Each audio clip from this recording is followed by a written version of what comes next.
to si Badriaga? Bunsong anak? Lahat ng usapan kasama siya? Nagkamali sila doon. Gumawa na nga sila ng witness, sinobrahan naman nila kwento. O ano lumabas doon sa litrato, sa painting? O iba pala yung nagbigay. Diba? Taga Davao din pala yung nagbigay. Binigay kay Inday Sara. Ayun na lang, patay na kaagad eh. Sabi ko nga doon sa interview ko, sabi ko, paano hanggang ko siya para siya si Medaldea o si Bongo? Kung gano'n siya kakalose. Ano ba yung pagkakaiba ng rage this time? Mike. Actually, ma'am, isa lang naman talaga yung pagkakaiba. Lahat naman tayo kumikilos, di ba? Lahat tayo kanya-kanya kang galaw. Tayo, ma'am, nakikita-kita.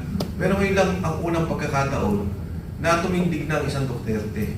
Nagsabi nga siya, matagal ako na nahimik. Tinignan ko, inobserbahan ko. Pero ngayon lalabas ako.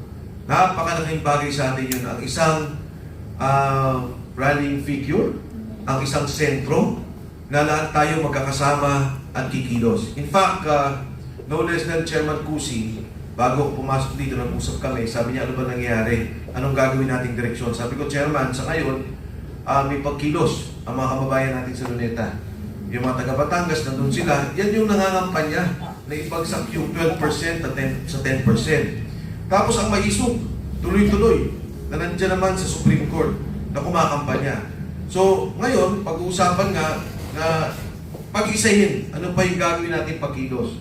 Pangatlo, higit sa lahat, sabi ko kay Chairman, tingin ko, ipunan natin yung grupo, at ang ganda, Mama, ikaw ang mag-host dito. Doon sa Kongreso, na magkaroon tayo ng isang desk o ng isang lugar para habang nag-i-impeachment hearing sila, sagutin na natin kaagad kung anong nangyayari. Yes!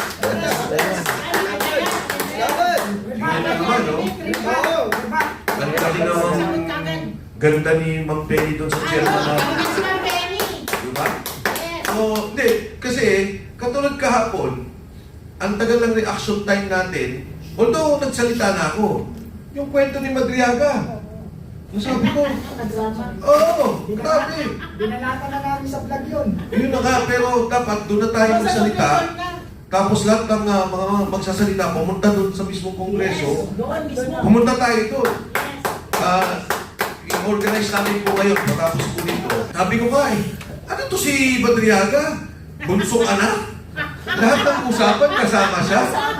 Lahat ng anuan kasama siya? Oo.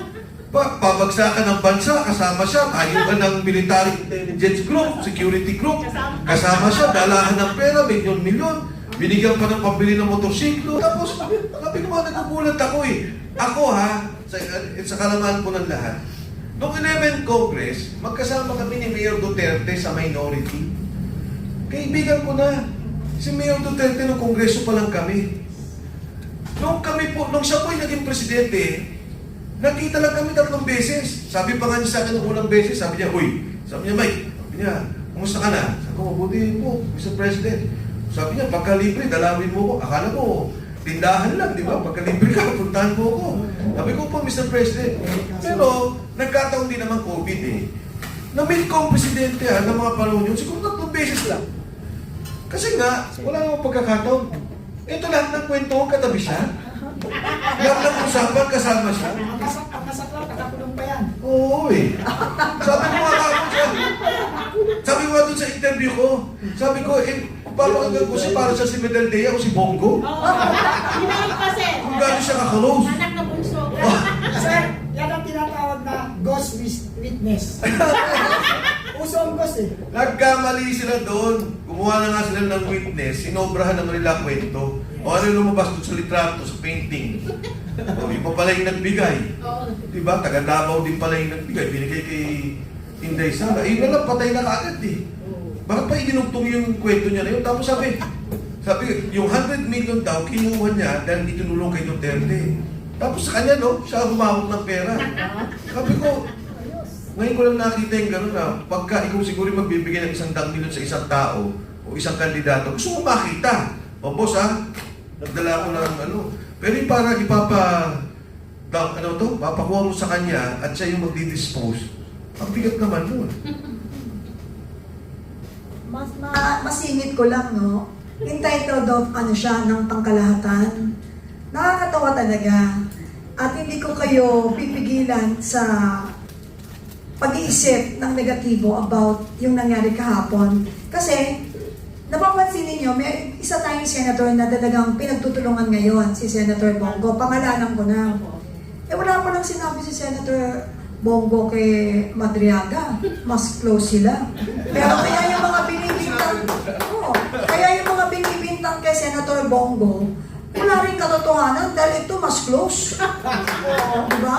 Mas close to. So siguro, buksan natin yung sinasabi nilang close na close sila sa ibang aspeto ng pagdinig.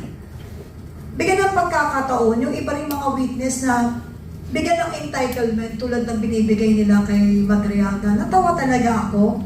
Alam mo, Tama pala siguro, Ma'am Penny, no? Bago inaresto si President Duterte, si Madriaga muna yung inaresto ng ICC. Tama. Kaya alam nila lahat eh. parang hindi na sila nahihirapan. Yun na ang maglalatag ng lahat ng mga katanungan nila at saka magbibigay sa kanila ng pagpapatunay. Ayos ah. Oo, lahat na nakakulong may credibility na. Grabe. Yun nga, alam mo, ang sama ng loob ko dun sa Committee on Justice at sa mga kasama natin sa Kongreso, yung 18 sundalo na walang record na nagsilbi sa bayan, nagsasabi ng nakawan, ng delivery ng pera. Etong kriminal, may witness protection pa, yung mga sundalo hinahabol, sinusurveillance. Eto may protection pa, meron pang protective custody, tapos pinayagan pa nila magsalita doon. Nang ganun na lang. Na, kakahuli lang ng kidnapping. Kakahuli lang. Pangalawang kidnapping to eh. Yung huli niya na to eh. Kung wala yan pinag-iba doon sa mga nakatanggap ng mali-malitang pera, pero sila pa rin ang nasusunod pagdating sa usaping batas. Sila pa rin yung kinikilala, bagamat sila ay kasabwat at kasama sa isyong pinag-uusapan when it comes to ibalik natin ang usapang flood control. Yes. Ha? Sila rin yung hari ng maleta at may mga video clippings pa at kung saan-saan diniliver, bakit tayo magtataka? Di ba? Bakit yung nakakulong? Bakit yung talagang may mga crime na nagawa? Siya yung talagang parang pinalalabas na credible witness. Eh sila rin eh. Kung sino pa yung nakatanggap ng mga pera at ang galing sa kaban ng bayan, ang marangal at malinis na lumalabas. Yan ang talagang makikita ninyong dapat magising na ang Pilipino. Yes. Buti na lang meron tayong mga kababayan o kasamahan na hindi sarili ang iniisip eh. Bumaba na talaga. Sa totoo lang. Kaya this time, nananawagan tayo sa ating mga kababayan, huwag na kayong magbulag-bulagan sa katotohanan. Kung hindi nyo kayang manindigan na tumarap sa tao at makibaka tulad ng ginagawa ng ating ilang mga nakikibaka, supportahan na lang natin. Kung hindi nyo kayang gawin yung support kasi yung laban nila ay laban ninyong lahat. Nating lahat.